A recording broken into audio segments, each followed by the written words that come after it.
Student, welcome again in standard 7th. We will read today SS subject and lesson 4th Rajput age. Our half part was completed, and North India we have read about North India in last period, and today we will read about South India. Okay student, north India में हमने पढ़ा था कि राजा हर्षवर्धन के बाद उनका राज्य इतना बड़ा राज्य था, वो कैसे छोटे छोटे राज्यों में बट गया। और राजपूत एज में कई मतलब जो चीफ्टेन थे, लैंडलॉर्ड थे, उन्होंने अपने अपने जो पोर्शन का जो लैंड था अपने डायनेस्टी में अपने सरनेम के अकॉर्डिंग उन्होंने अपना राज्य का नाम रखा और अपने वंशज इस तरह उन्होंने छोटे छोटे राज्यों को राजा बन गए। तो इसी तरह जो सामंत थे, जो रिवेन्यू कलेक्ट करते थे, ऐसे मतलब जो चीफ्टेन थे और लैंडलॉर्ड थे वो राजा बने। तो अब हम साउथ इंडिया के बारे में जानेंगे। तो आज हम साउथ इंडिया के बारे में हम लोग रीड करेंगे। So student, let's start. और ध्यान से इसको वॉच करना। मैं देख रही हूँ कि आप लोग अच्छी तरह से पढ़ नहीं रहे हो और आप लोगों का रिस्पॉन्स अच्छा नहीं आ रहा है 7th वालों का। बाकी ऑल क्लास का बहुत अच्छा रिस्पॉन्स है। क्यों 7th वाले अच्छा नहीं पढ़ रहे? तो आप लोग अच्छी तरह से ध्यान से इसको रीड करो। उसके बाद ही आपको, जब तक आप लेसन नहीं समझोगे तब तक आपको एक्सरसाइज नहीं आएगी। तो पहले बच्चों आपको अच्छी तरह से लेसन को इसको रीड करना है और समझना है।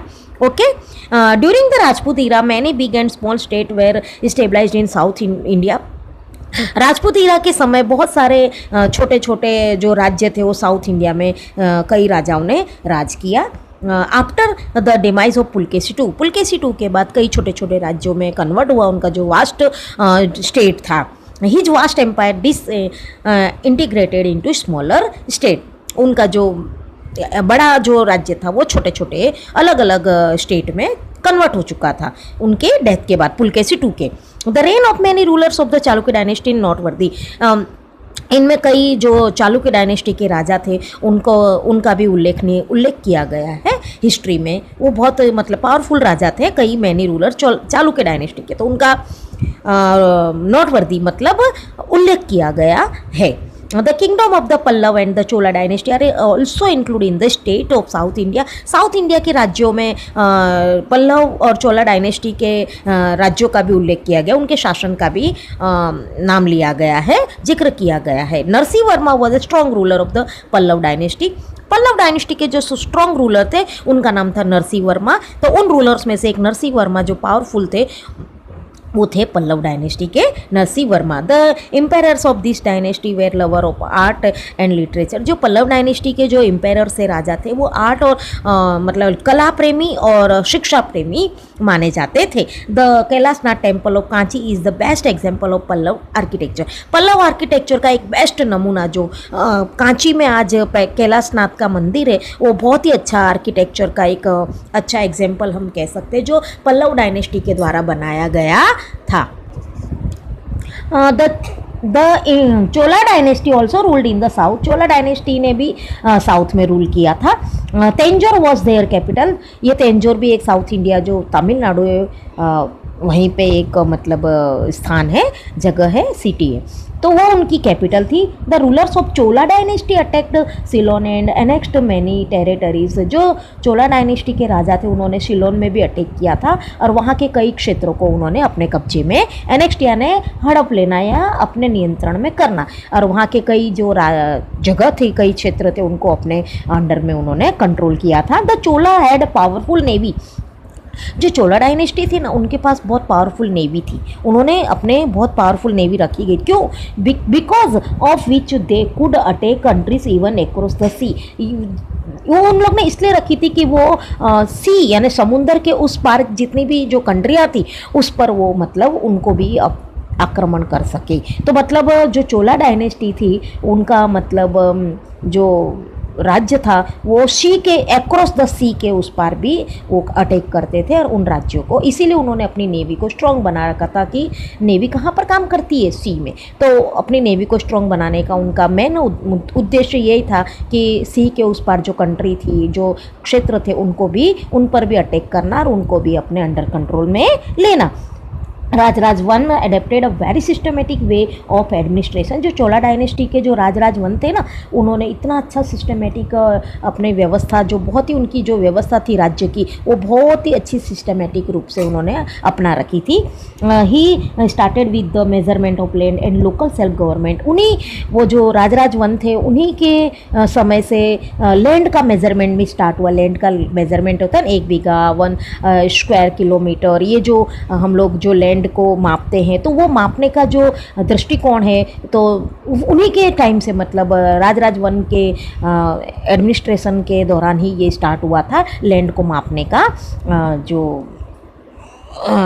लैंड मापने का जो वो होता है स्केल, तो उसी से मतलब ये स्टार्ट। और लोकल सेल्फ गवर्नमेंट, स्वराज्य संस्थाएं, वो भी उन्हीं के दौरान से स्टार्ट हुई। ओके, जो अपार्ट फ्रॉम देम, इसके साथ साथ Rashtrakuta, Chera and Pandya dynasty also ruled in South India. इसके साथ साथ साउथ इंडिया में राष्ट्रकूट है, चेरा है, पंड्यास डायनेस्टी ने भी रूल किया था। So it is evident that many dynasty ruled at different places during the Rajput age. तो इससे साबित होता है कि राजपूत एज में मतलब कई जगहों पर कई राजाओं ने राज किया था। There were frequent battles between them to annex each others area. आपको पता है जब राजपूत एज में या पुराने समय में राजा एक दूसरे का राज्य छीनने की कोशिश करते थे, अपने नियर बाई जितने भी रीजन होते थे, क्षेत्र राज्य होते थे, उन पर अटैक करते थे। और राजा जितने अपने नियर बाई के जितने से ज़्यादा राज्यों को जीतता था, वो राजा सबसे ज़्यादा पावरफुल माना जाता था। तो उस समय इन राजाओं, जो राजपूत एज के टाइम पे, ये आपस में ही ये लोग लड़ते रहते थे, एक दूसरे के राज्य को हड़पने की कोशिश करते रहते थे।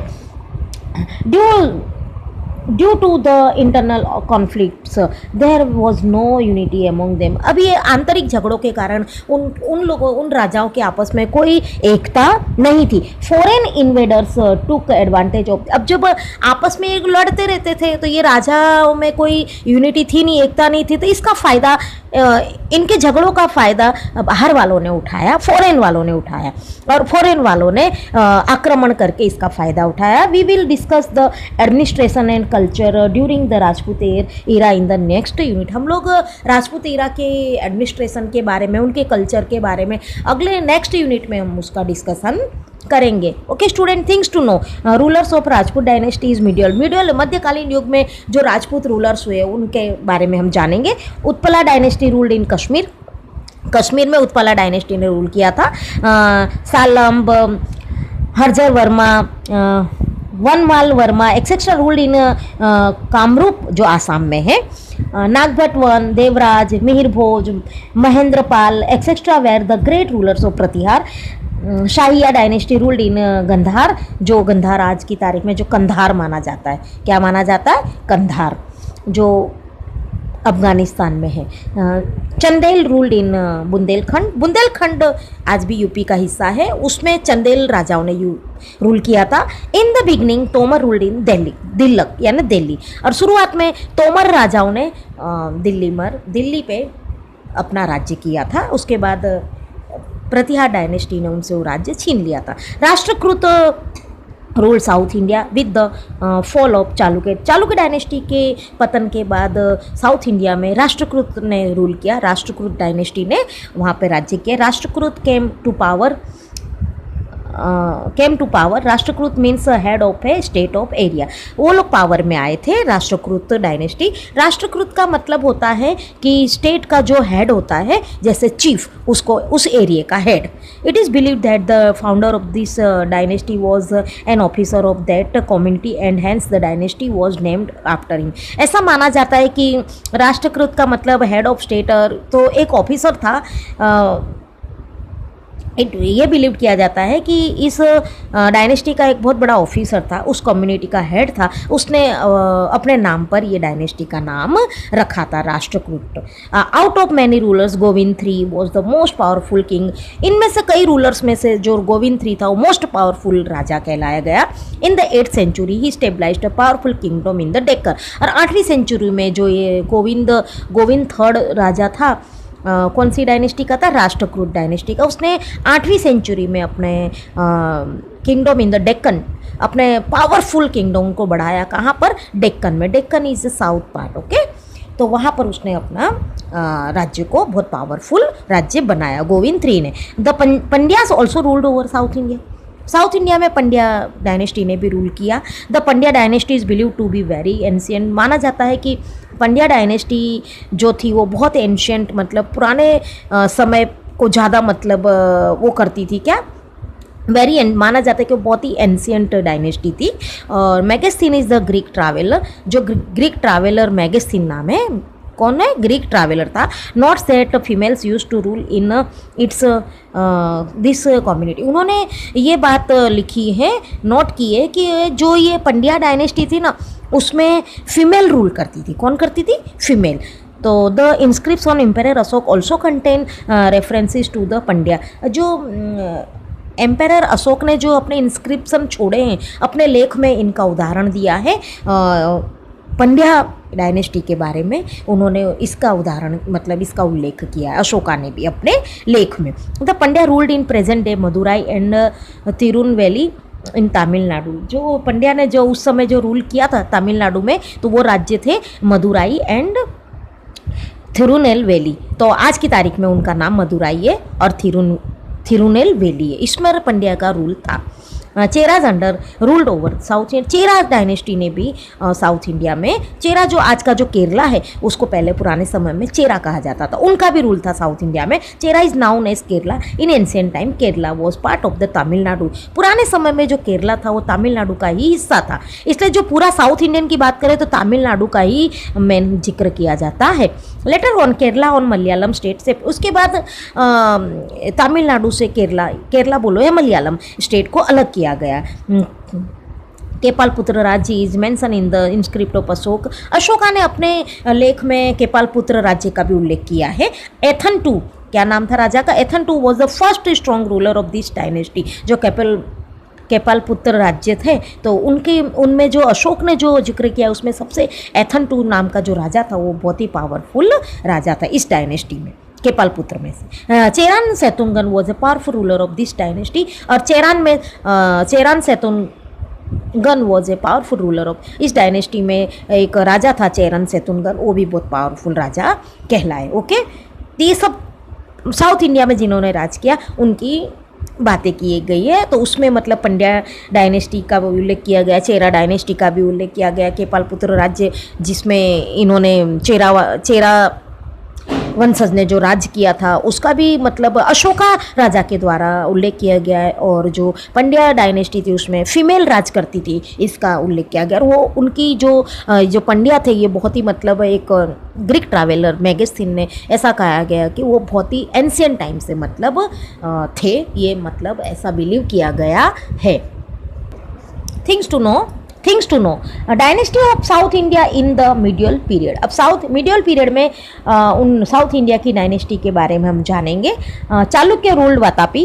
चालुक्य ने वातापी, जो साउथ इंडिया में जो वातापी कौन थे, पुलकेशिटू का राज्य था, उस पर चालुक्य ने रूल किया। राष्ट्रकूट रूल मन्याखेटा। होशियाला रूल्ड द्वार समुद्र। यादव रूल्ड देवगिरी। चोलास रूल तेंजोर। तो ये सब के बारे में बताया किसने कहाँ पर रूल किया।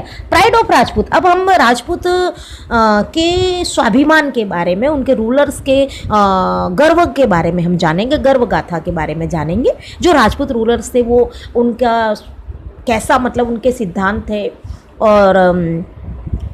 और कैसी उनकी विशेषता थी, उनकी विशेषता के बारे में हम जानेंगे। Rajput were very brave. Rajput जो थे वो बहुत ही ब्रेव थे, बहादुर थे। They felt proud to give up their life for their country. वो अपने देश के लिए मर मिटने के लिए वो अपना गर्व समझते थे कि देश के लिए अपनी जान को भी कुर्बान कर देना, तो वो उसी में वो अपना वो प्राउड फील करते थे कि नहीं, हम हमारे देश के लिए जान देने के लिए, जान भी देनी पड़े तो उसके लिए भी वो गर्व महसूस करते थे। To die but our never fear. वो उनका सिद्धांत है कि भले मर जाएंगे लेकिन कभी डरेंगे नहीं। To protect those who seek refuge. और जो